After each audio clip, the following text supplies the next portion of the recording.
엄마, 제가 잘못했어요. 정말 후회하고 있어요. 다시는 이런 일 없을 거예요. 그러나 김 씨는 아들의 눈을 똑바로 바라보며 차갑게 대답했습니다. 잘못? 후회? 내가 나를 그 무인도에 내버릴 때 넌 이미 내 아들이 아니었어? 내가 어떻게 너를 다시 믿을 수 있겠니? 아들은 떨리는 목소리로 변명했습니다. 엄마, 저도 정말 어쩔 수가 없었어요. 병원비가 너무 부담됐어요. 아시잖아요. 엄마도 치료비가 얼마나 부담되는지. 김 씨에게 더 이상 아들의 거짓말은 통하지 않았습니다. 오히려 그런 아들의 말을 듣고도 눈 하나 깜빡하지 않았습니다. 그러자 아들은 한층 더 다급한 목소리로 이어갔습니다. 그게 아니라 사실 엄마, 저희 대출도 많이 받고 생활고 때문에 어쩔 수 없었어요. 아들은 눈물을 흘리며 무릎을 꿇었습니다. 내가 날 그깟 돈 몇 푼 때문에 어미를 내다 버린 걸 다 잊어주길 바라는 거야? 내가 제정신이냐? 김말순 씨는 올해 73살이십니다. 서울의 작은 원룸에서 홀로 지내고 계신데 요즘은 창밖으로 스며드는 저녁 노을을 바라보시며 한숨을 내쉬시는 일이 부쩍 늘으셨습니다. 아이고, 인생 참 쉽지 않네. 이렇게 중얼거리시는 날도 많아지셨지요. 김 씨가 남편을 여의신 건 30년 전이었습니다. 그 당시 아들 준호 씨는 고등학생, 딸 은주 씨는 중학생이었습니다. 남편분은 원래부터 몸이 약했는데 그 긴 투병 생활이 가족의 모든 것을 앗아갔습니다. 병원비로 집도 팔고 저축도 다 써버리셨지요. 여보, 애들은 내가 어떻게든 키울 테니 걱정 말고 가세요. 라며 울먹이시던 그날부터 김 씨의 고된 삶이 시작되었습니다. 새벽 4시면 일어나 시장으로 향하셨고 밤 11시가 되어서야 겨우 집으로 돌아오셨습니다. 시장에서 채소를 파시고 틈틈이 식당 일도 하셨죠. 밤에는 건물 청소까지 하셨습니다. 엄마, 너무 무리하시는 거 아니에요? 준호 씨가 걱정스레 여쭤보면 김 씨는 그저 웃으시며 대답하셨다고 합니다. 괜찮아. 엄마는 힘들지 않아. 너희들만 잘 자라주면 그걸로 충분해.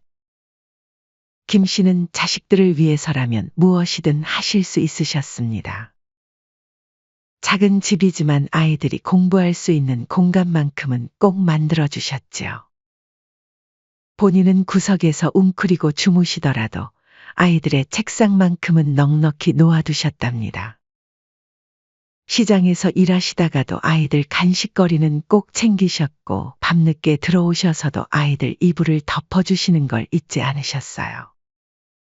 준호야, 은주야, 엄마가 지금은 이렇게밖에 해줄 수가 없구나. 나중에 너희가 크면 더 좋은 걸 해줄 수 있을 텐데. 김 씨는 자주 이렇게 중얼거리셨다고 합니다. 힘드셔도 늘 웃으시면서 사셨죠. 시장 사람들도 김 씨를 보면 참 대단한 분이야. 저렇게 고생하시면서도 늘 웃고 계시니. 하면서 안타까워하셨습니다. 김 씨의 하루는 정신없이 바쁘셨습니다. 새벽 시장에 나가시면 찬 공기에 손이 얼어붙는 것 같으셨지만 자식들 생각하시면 아무렇지도 않으셨대요. 더운 여름날 땀을 뻘뻘 흘리시며 채소를 나르시면서도 투정 한 번 부리지 않으셨습니다. 겨울이면 꽁꽁 언 손을 호호 불어가며 장사를 하셨고 비가 오는 날에도 장터 구석에서 우산을 받쳐들고 채소를 파셨지요. 세월이 흐를수록 김 씨의 주름은 깊어지셨고 허리는 더 굽으셨습니다. 하지만 자식들을 향한 사랑만큼은 더욱 깊어만 가셨지요. 매일매일이 고단하셨지만 그저 자식들이 잘 되는 걸 보는 게 본인의 행복이라고 믿으시며 하루하루를 보내시는 분이셨죠. 아들은 어릴 때부터 무척 조용한 아이였습니다. 하지만 책임감이 강했고 어머니의 마음을 먼저 헤아릴 줄 아는 그런 아이였지요. 아버지가 돌아가신 후에는 더욱 그랬습니다. 고등학생이 되어서는 묵묵히 엄마, 제가 도와드릴게요. 라며 먼저 나서서 집안일을 도맡아 했고 시장에서 늦게 돌아오시는 어머니를 위해 매일 저녁 밥을 지었답니다. 딸 역시 큰 힘이 되었습니다. 활달하고 명랑한 성격에 웃음소리가 끊이지 않는 아이였지요. 심지어 집안 형편을 생각해서 고등학생이 되자마자 학교 끝나면 식당에서 아르바이트를 시작했습니다. 첫 월급을 받아오면서 이런 말을 했다고 합니다. 엄마, 이제 제가 조금이라도 도와드릴 수 있어서 다행이에요. 엄마가 고생하시는 거 더는 보기 싫어요. 아이고, 김 씨는 복 받으셨네. 애들이 저리 의좋게 지내고 어머니 생각도 잘하고. 시장 골목을 지나다닐 때면 이런 말을 듣는 게 일상이었습니다. 그때마다 김 씨는 그래, 아버지도 없이 이렇게 바르게 커준 게 얼마나 감사한지 하는 마음으로 눈시울을 붉히셨답니다. 하지만 세월이 흐르면서 상황이 조금씩 달라지기 시작했습니다. 딸이 먼저 대학에 진학하면서 집을 떠났고 아들도 고등학교를 졸업하고는 직장을 구해 독립했지요. 처음에는 일주일에 한 번은 꼭 들르던 자녀들의 발걸음이 점점 뜸해졌습니다. 엄마, 요즘 회사에서 새로운 프로젝트가 있어서 다음에 꼭 찾아뵐게요.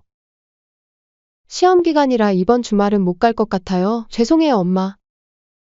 전화기 너머로 들려오는 변명들이 잦아졌습니다. 김 씨는 서운하셨지만 표현하지 않으셨습니다.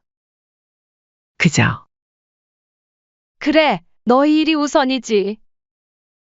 라며 웃어넘기셨죠. 그러던 어느 날 아들이 결혼한다는 소식을 전해왔습니다. 아들은 직장 동료였던 며느리를 처음 만난 날부터 푹 빠져 있었다고 했지요. 너무 예쁘고 마음씨도 착해서 매일 쫓아다녔다고 합니다. 아들이 갑자기 결혼한다고 했을 때 김 씨는 처음엔 마음이 복잡하셨답니다. 서운한 마음이 들기도 했지만 이내 며느리의 살가운 성격에 마음의 문을 열게 되었습니다. 결혼하고 나서 며느리는 처음에는 정말 살갑게 대했습니다. 어머님, 이거 제가 직접 끓인 미역국이에요. 건강 챙기시라고 가져왔어요. 어머님, 이 영양제 좋다고 해서 사왔어요. 꼭 드세요. 이렇게 말하는 며느리를 보며 김 씨는 그래, 아들 잘 키워서 이런 며느리 만나게 해준 게 내 복이지.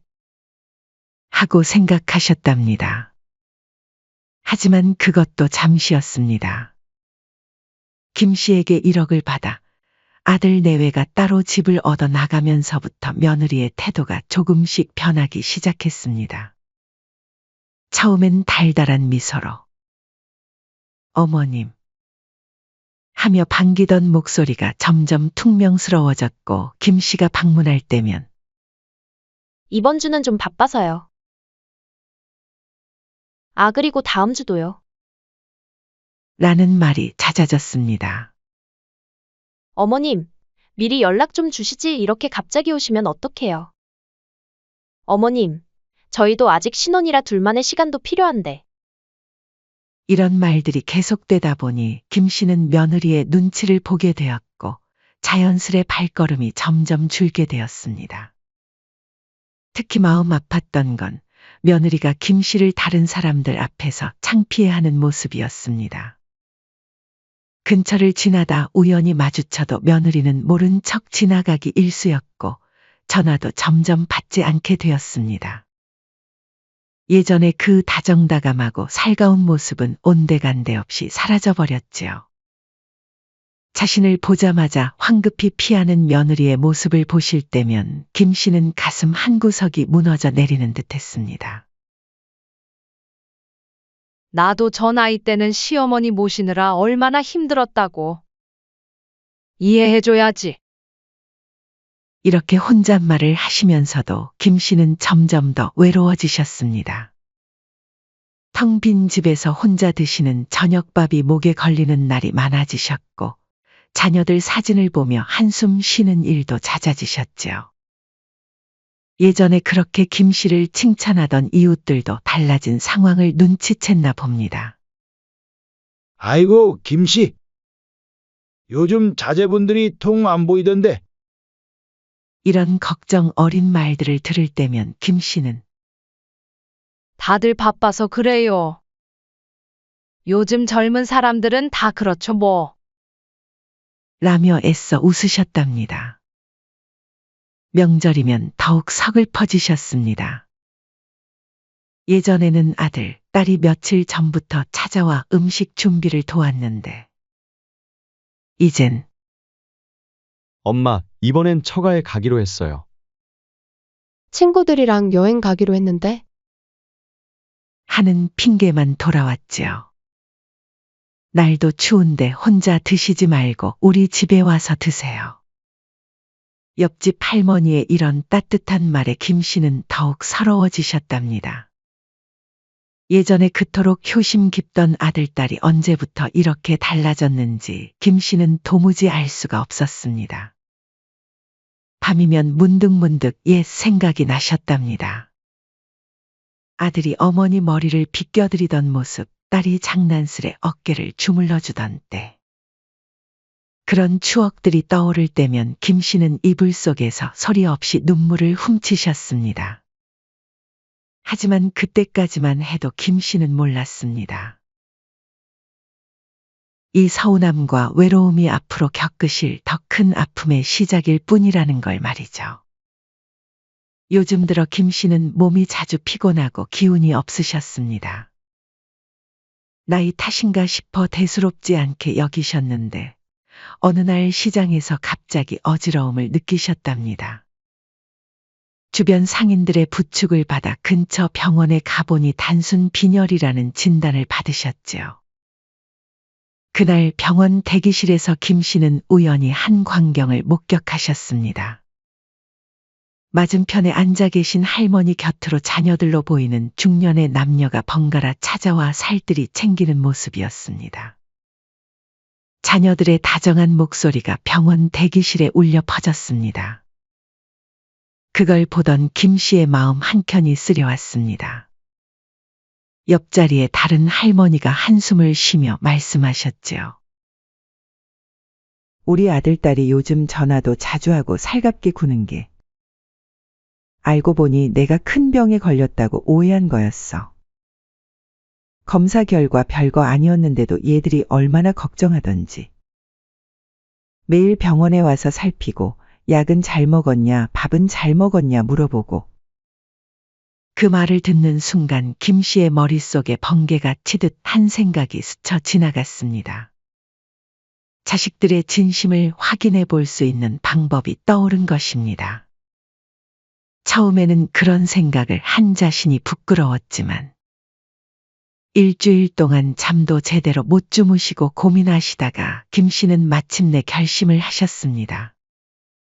자녀들에게 전화를 걸어 자신이 암 진단을 받았다고 오랜 기간 동안 치료받아야 한다고 말씀하시기로 한 것입니다.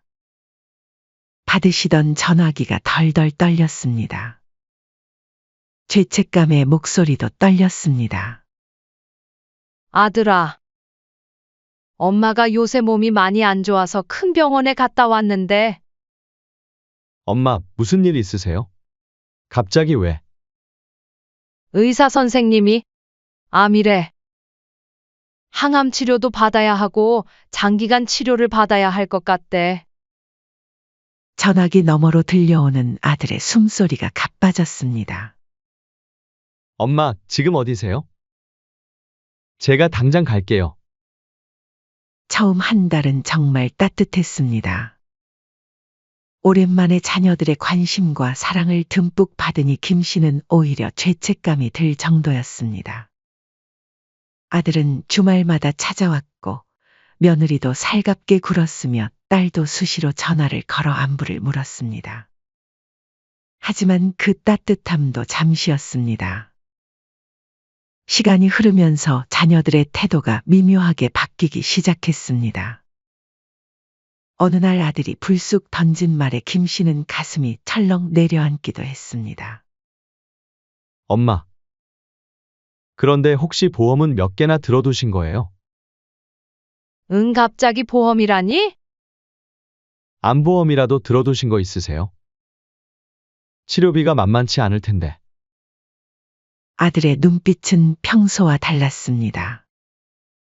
며느리는 더 노골적이었습니다. 어머님, 병원비가 보통이 아니잖아요. 보험 같은 거 미리 들어두신 게 있으시면 좋을 텐데. 혹시 생명보험 같은 거라던가. 김 씨가 의아한 표정을 지으면 며느리는 황급히 말을 돌렸습니다. 아, 그냥 어머님 걱정되어서 여쭤본 거예요. 김 씨는 그 순간 등줄기가 서늘해졌지만 곧바로 고개를 저으셨습니다. 내가 너무 예민한가? 애들이 그냥 걱정돼서 하는 말이겠지. 스스로를 달래보려 하셨지만 생명보험이란 단어가 자꾸만 귓가에 맴돌았습니다. 보험 얘기만 나오면 특히 아들과 며느리의 반응은 수상할 정도로 유난스러웠습니다.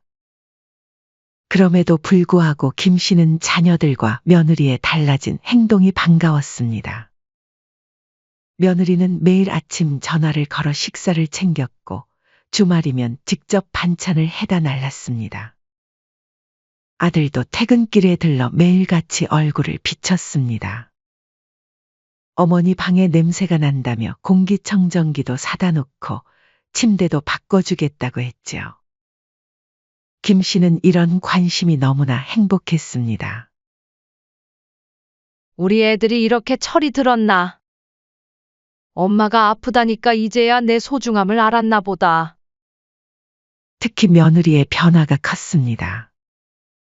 전에는 김 씨가 방문만 해도 얼굴을 찌푸리더니 이제는 먼저 부침성 있게 굴었지요. 어머님, 이제 저희 집에서 사시는 건 어떠세요? 제가 모시고 살면서 잘 돌봐드릴게요.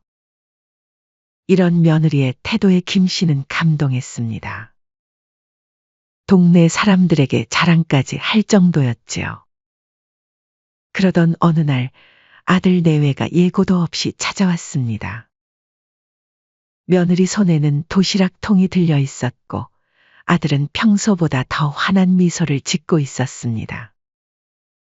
엄마, 오늘 날씨가 너무 좋아요. 바람도 시원하고. 드라이브 한번 다녀오면 어떨까요? 맞아요, 어머님. 제가 어머님 좋아하시는 김밥이랑 깍두기도 준비했어요. 기분 전환 삼아 다녀오시면 좋을 것 같아서요. 요즘 들어 아들 내외가 이렇게 잘해주는 게 신기하면서도 고마웠습니다.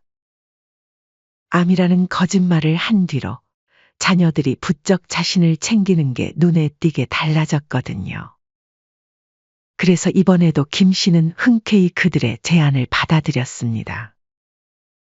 처음에는 평소 다니던 큰 도로를 달렸습니다. 차 안에서는 좋아하는 트로트 음악이 흘러나왔고 며느리는 중간중간 간식도 건네며 살뜰히 챙겼지요. 그런데 1시간쯤 지나자 차가 도심을 벗어나 낯선 길로 접어들었습니다. 처음에는 한적한 시골길이었는데 점점 더 구불구불한 산길로 이어졌지요. 나무들이 빽빽이 우거진 길을 올라가면서 김 씨는 약간의 불안감을 느꼈습니다. 그날따라 유독 몸도 안 좋았습니다. 아침부터 속이 더부룩하더니 구불구불한 길을 오르내릴수록 속이 울렁거렸어요. 머리도 지끈지끈 아프기 시작했고 식은땀도 났습니다. 여기가 대체 어디로 가는 거니? 산길은 또 왜 이렇게 구불구불한 거야? 김 씨가 걱정스러운 목소리로 물었습니다. 조금만 더 가면 정말 멋진 전망대가 나와요. 거기 가면 도시가 한눈에 다 보인다던데요. 며느리의 말투는 상냥했지만 왠지 모르게 가슴이 서늘해지는 느낌이 들었습니다. 차는 계속해서 더 깊은 산속으로 들어갔습니다. 주변에는 다른 차도 사람도 보이지 않았어요. 길은 점점 더 가팔라졌고 구불구불한 산길을 돌 때마다 김 씨의 속은 더욱 울렁거렸습니다. 아들아, 김 씨는 겨우 입을 열었습니다. 오늘은 그만 집으로 가면 안 될까? 엄마가 통 몸이 좀 안 좋네. 어지럽고 속이. 말을 끝맺기도 전에 신물이 올라왔습니다. 에이, 여기까지 왔는데요. 조금만 더 가면 정말 좋은 데가 나와요. 아들의 말투는 여전히 다정했습니다. 아들과 며느리는 잠시 서로를 바라보더니 마지못해 차를 돌렸습니다. 돌아오는 길, 차 안은 이상하리만큼 조용했습니다. 집에 돌아온 후 김 씨는 침대에 누워 잠시 생각에 잠겼습니다. 아들과 며느리가 자신의 보험에 대해 이상하리만치 집요하게 물어본 것이 문득 신경이 쓰인 것입니다. 아니, 내가 무슨 못된 생각을 한 거야? 우리 아들이과 며느리가 어떻게 그런 끔찍한 짓을 할 수 있다고 생각한 걸까? 오늘도 그래 날 위해서 드라이브도 갔잖아. 아들의 걱정스러운 눈빛이 생각나 김 씨는 더욱 자신이 초라하게 느껴졌습니다. 자식들이 이토록 자신을 위하는데 엉뚱한 의심을 품다니. 그날 밤 김 씨는 오랜만에 편히 잠들 수 있었습니다. 자식들을 의심했던 마음을 깨끗이 지우고 이제부터라도 더 감사한 마음으로 그들의 효심을 받아들이기로 했기 때문입니다. 하지만 김 씨는 몰랐습니다. 그 뒤에 천인공노할 기가 막힌 일이 일어날 것임을 말이죠. 어느 날 아들은 김 씨에게 다시 한번 여행을 가자고 제안했습니다. 이번에는 바닷가 근처에서 당일치기 여행을 가자며 어머니를 설득했습니다. 엄마, 요즘 기분도 안 좋으시잖아요. 바람도 쐬고 바다도 보고. 이번엔 정말 엄마 편하게 모실게요. 김 씨는 아들의 말에 어쩌면 그동안의 의심과 불안이 모두 오해일지도 모른다는 생각으로 스스로를 다독이며 아들의 제안을 받아들이기로 했습니다. 여행 당일 아들은 김 씨를 차에 태우고 항구로 향했습니다. 그는 길 내내 어머니에게 다정한 말을 건네며 여행의 기대감을 높였습니다. 엄마, 오늘은 가족끼리 조용히 쉬다 오자고요. 요즘 엄마도 너무 고생 많으셨어요. 김 씨는 잠시 망설였지만 아들의 밝은 미소에 그만 고개를 끄덕이고 말았습니다. 그렇게 그들은 항구에 도착했고 배를 타고 작은 섬으로 향했습니다. 섬에 도착한 후 아들은 김 씨를 데리고 섬 안쪽으로 들어갔습니다. 깊고 조용한 산속으로 들어가며 그는 어머니에게 말했습니다. 엄마, 여기 정말 조용하고 좋아요. 우리가 전세 낸 것 같아서 더 좋지 않아요? 그러나 김 씨는 섬이 너무 조용하다는 점이 마음에 계속 걸렸습니다. 여긴 왜 이렇게 사람이 없니? 김 씨가 조심스럽게 묻자 아들은 웃으며 대답했습니다. 요즘 같은 시기에는 사람들이 이런 한적한 곳을 잘 안 찾아요. 그래서 오히려 우리끼리만 시간을 보낼 수 있어서 좋아요. 며느리도 옆에서 웃으며 말했습니다. 어머님, 저번에 몸 안 좋으셔서 드라이브도 못 했잖아요. 저희가 모처럼 시간을 내서 이렇게 오게 된 거예요. 오늘은 아무 걱정 없이 편히 쉬세요. 김 씨는 여전히 마음 깊은 곳에 불안함이 남아 있었지만 아들과 며느리가 자신에게 해를 끼칠 리 없다고 강하게 믿었습니다. 그녀는 자신을 설득하며 그들의 의도를 의심하지 않기로 했습니다. 그들은 섬 안쪽으로 조금 더 들어가 자리를 잡고 캠핑을 시작했습니다. 저녁이 되자 아들은 김 씨에게 따뜻한 차를 건넸습니다. 엄마, 이거 마시면 피로가 풀릴 거예요. 오늘 많이 걸으셔서 피곤하시잖아요. 김 씨는 아들이 건네준 차를 마셨습니다. 따뜻한 차의 향기에 마음이 편해지고 피곤함이 갑자기 몰려왔습니다. 몸이 무겁고 눈꺼풀이 내려앉았습니다. 엄마, 피곤하시면 좀 주무세요. 오늘 많이 피곤하셨을 텐데. 아들의 다정한 목소리를 들으며 김 씨는 서서히 잠에 빠져들었습니다. 그러나 그 졸음은 너무나 강했고 몸을 가눌 수 없을 정도로 쏟아졌습니다. 밤이 깊어갈 무렵 김 씨는 차가운 바람에 깨어났습니다. 주변은 캄캄했고 몸은 차가운 땅 위에 놓여 있었습니다. 그녀는 자신이 깊은 산 속에 혼자 있다는 것을 깨달았습니다. 아들아, 며느라. 어디 있니? 엄마 여기 있어. 김 씨는 큰 소리로 불렀지만 대답은 없었습니다. 밤의 어둠 속에서 들려오는 바람 소리와 작은 동물들의 소리가 그녀의 공포를 더했습니다. 점점 명확해지는 자신이 이곳에 버려졌다는 사실이 김 씨를 절망하게 만들었습니다. 어떻게 너희가 나한테 이럴 수가 있어? 준호야, 나 여기에 두고 가면 어떡해?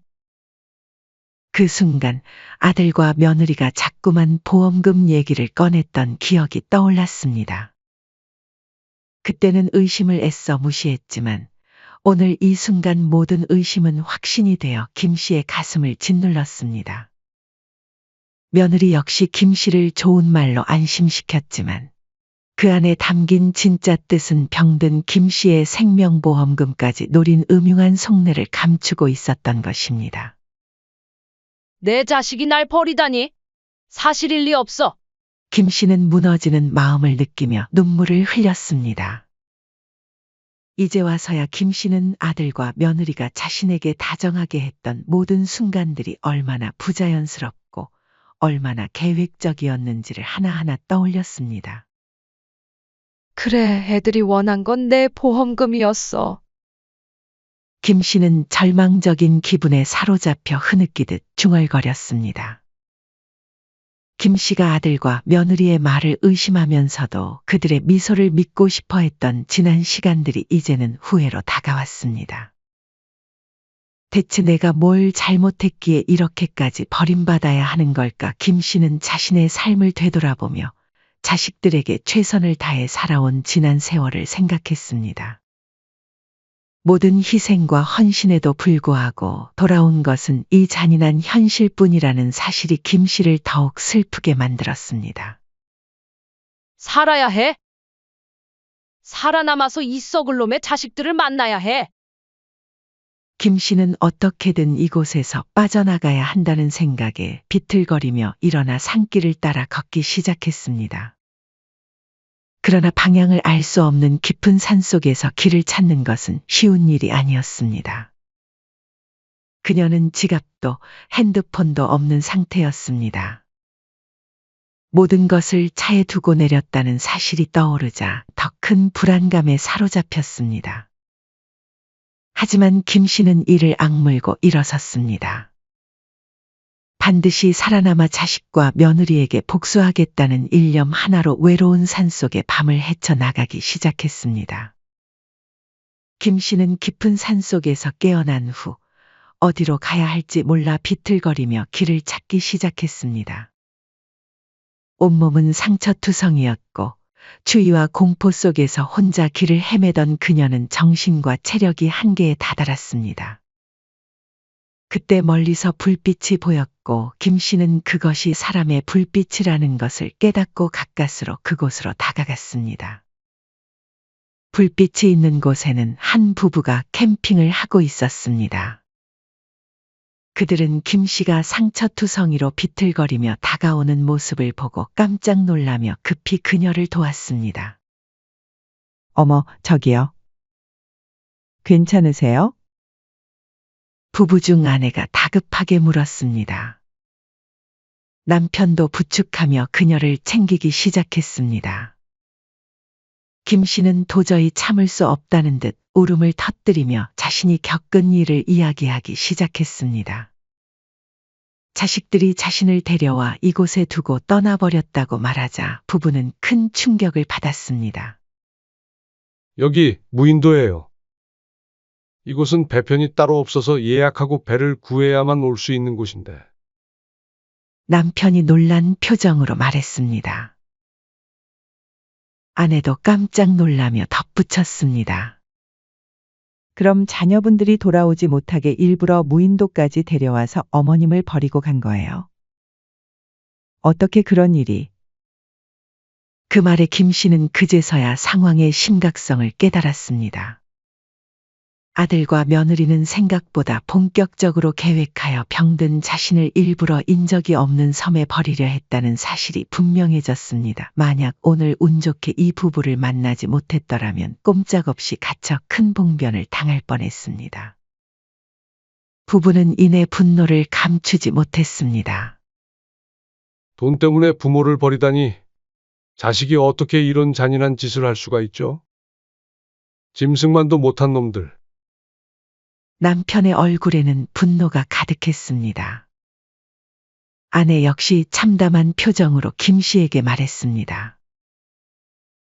어머님, 저희가 도와드릴 테니 너무 걱정하지 마세요. 남편은 단호하게 덧붙였습니다. 이런 일은 절대 그냥 넘어가면 안 됩니다. 경찰에 신고해야 해요. 저런 악마 같은 놈들은 법적으로 그 죗값을 치르게 해야 합니다. 부부는 김 씨를 부축해 함께 배편을 타고 다음 날 아침 무인도를 떠났습니다. 그리고 그녀를 경찰서로 데려가 상황을 진술하게 도왔습니다. 깊은 산속에 버려진 그날 밤의 공포, 자식들이 보험금에 대해 언급하며 그녀를 어떻게 속였는지, 그리고 결국 자신을 무인도에 버리고 떠난 것까지. 김 씨의 이야기를 듣던 경찰관들은 경악을 금치 못했습니다. 경찰들은 사건의 심각성을 인지하고 곧바로 수사에 착수했습니다. 부부는 경찰서에서 김 씨와 마지막 인사를 나누었습니다. 정말 고마워요. 두 사람 아니었으면 여기까지 올 수 없었을 거예요. 김 씨는 눈물을 머금고 부부에게 깊이 고개를 숙였습니다. 부부는 김 씨의 손을 잡고 말했습니다. 부부는 마지막으로 김 씨에게 말했습니다. 어머님, 너무 마음 아파하지 마세요. 이제부터는 어머님 마음 단단히 먹으셔야 해요. 어머님께서 용기 내셔서 앞으로 행복하게 살아가셨으면 좋겠어요. 김 씨는 눈물을 머금고 고개를 숙이며 감사의 인사를 했습니다. 며칠 후 경찰은 아들과 며느리를 체포하기 위해 그들의 집을 찾았습니다. 아들과 며느리는 경찰의 방문에 당황했지만 이미 그들의 모든 범죄 사실은 명백했습니다. 그들이 경찰차에 태워져 떠날 때 이웃들이 수군거리며 그 광경을 지켜보았습니다. 이후 조사실에서 다시 만난 아들은 눈물을 흘리며 용서를 빌었습니다. 엄마, 제가 잘못했어요. 정말 후회하고 있어요. 다시는 이런 일 없을 거예요. 제발 한 번만 용서해 주세요. 그러나 김 씨는 아들의 눈을 똑바로 바라보며 차갑게 대답했습니다. 잘못? 후회? 내가 나를 그 무인도에 내버릴 때 넌 이미 내 아들이 아니었어? 내가 어떻게 너를 다시 믿을 수 있겠니?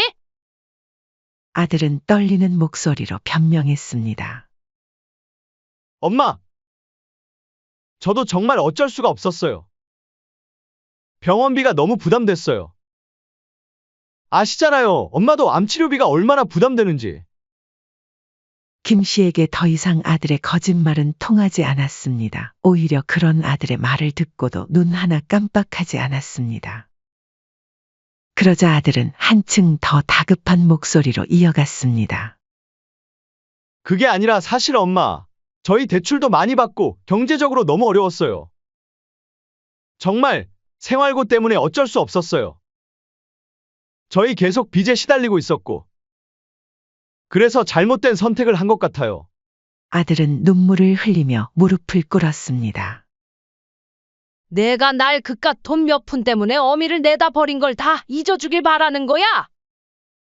내가 제정신이냐?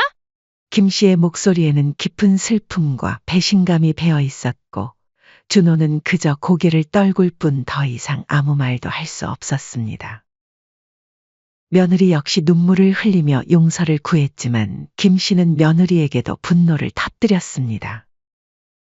너도 마찬가지야. 나를 시어머니로 보긴 했니? 그냥 돈줄로 받겠지. 너희 절대 용서하지 않을 거야. 끝까지 벌 받아야 해. 엄마, 어머니 제발. 잘못했어요. 김 씨는 아들과 며느리의 눈물에 흔들리지 않았습니다. 그녀의 마음속에는 이미 그들을 향한 용서의 여지가 없었습니다. 김 씨는 경찰서 밖으로 나와 딸 은주와 함께 집으로 돌아왔습니다. 딸은 어머니의 곁에서 조용히 걸으며 어머니의 얼굴을 가만히 살폈습니다. 딸은 조심스럽게 입을 열었습니다. 엄마, 정말 미안해요. 사실 저도 처음엔 보험금 생각했어요. 그런데 그게 얼마나 잘못된 건지 깨닫고 마음을 고쳐먹었어요. 하지만 오빠가 이 정도로 끔찍한 짓까지 하게 될 줄은 몰랐어요. 엄마를 섬에 버리다니. 진짜 너무 죄송해요. 엄마께 큰 상처를 드린 걸 정말 후회해요. 딸은 눈물을 흘리며 어머니에게 진심으로 사과했습니다. 김 씨는 딸의 말을 들으며 잠시 동안 아무 말 없이 걸었습니다. 딸의 고백은 예상치 못한 것이었고 그녀의 마음 깊은 곳에서 새로운 충격이 밀려왔습니다. 딸마저도 자신을 돈으로만 보았다는 사실에 그녀의 가슴은 한 번 더 무너지는 듯했습니다.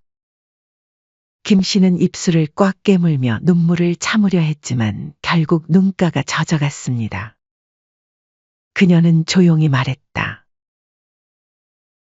그래. 너도 그랬구나. 그래도 이렇게 솔직하게 말해줘서 고맙다. 이제 다시는 그런 생각하지 말고 알겠으니 나에게 조금만 생각할 시간을 줘. 김 씨의 목소리에는 여전히 슬픔과 상처가 배어 있었지만 딸에게 더 이상 아무 말도 하지 않았습니다. 그날 밤 김 씨는 남편의 사진 앞에 앉아 눈물을 흘리며 조용히 말했습니다. 여보, 아이들이 이렇게 변할 줄은 몰랐어. 어디서부터 잘못된 걸까? 그녀는 한참 동안 그렇게 있었지만 곧 눈물을 닦고 일어섰습니다. 김 씨는 옛 추억의 물건들을 하나씩 정리하기 시작했습니다. 사진첩을 넘기며 웃는 가족들의 모습을 보았지만 김 씨는 눈물을 삼키며 그것들을 상자에 담았습니다. 이제는 자식들에게 연연하지 않을 거야. 그리고 나를 이렇게 만든 아들과 며느리는 절대 용서하지 않아. 라며 김 씨는 다시 한번 결의를 다졌습니다. 김 씨는 경찰 조사 후에도 아들과 며느리를 절대 용서할 생각이 없었습니다. 김 씨는 단순히 아들과 며느리를 벌하는 것에서 끝나지 않고 그들이 준 고통을 똑같이 복수하고 싶었습니다. 며칠 후 아들과 며느리는 재판을 받게 되었습니다. 김 씨는 그날 법정에 나타났습니다. 김 씨는 자신이 겪은 모든 고통을 담담하게 이야기했습니다. 판사님, 제가 자식들을 위해 얼마나 많은 것을 희생했는지 아십니까? 남편 없이 홀로 두 아이를 키우기 위해 제 모든 것을 바쳤습니다. 어렸을 때부터 저는 밤낮 없이 일하며 이 아이들이 부족함 없이 자라도록 최선을 다했습니다. 오로지 아이들의 미래만을 생각하며 살아왔습니다. 하지만 돌아온 것은 다름 아닌 자식의 배신뿐이었습니다. 제 아들과 며느리는 저를 아무도 없는 외딴 섬에 버리고 떠났습니다. 아마 제가 거기서 어떻게 되면 저 대신 보험금을 탈 생각이었겠지요. 어미를 그저 돈으로만 봤던 것입니다. 제가 그날 겪은 일을 정말 말로 표현하기 어려울 만큼 끔찍했습니다. 제 배 아파 낳은 자식이 저를 사지로 몰아넣은 것이 정말 죽을 만큼 힘들었습니다. 판사님, 저는 제 아들과 며느리를 절대 용서할 수 없습니다. 저는 이들이 자신의 잘못을 뉘우치고 그 대가를 치르길 바랍니다. 법정 안의 모든 사람들은 김 씨의 말을 조용히 들었습니다. 김 씨의 목소리는 흔들리지 않았고 결심이 얼마나 단단한지 느낄 수 있었습니다. 재판이 끝난 후 김 씨는 유치장에 갇혀 있는 아들과 며느리를 찾아갔습니다. 김 씨는 그들을 보며 마지막으로 말을 건넸습니다. 대체 왜 그런 거니? 내가 너희에게 해준 게 그리도 부족했어? 그리고 준호야, 이제 너는 내 자식이 아니야.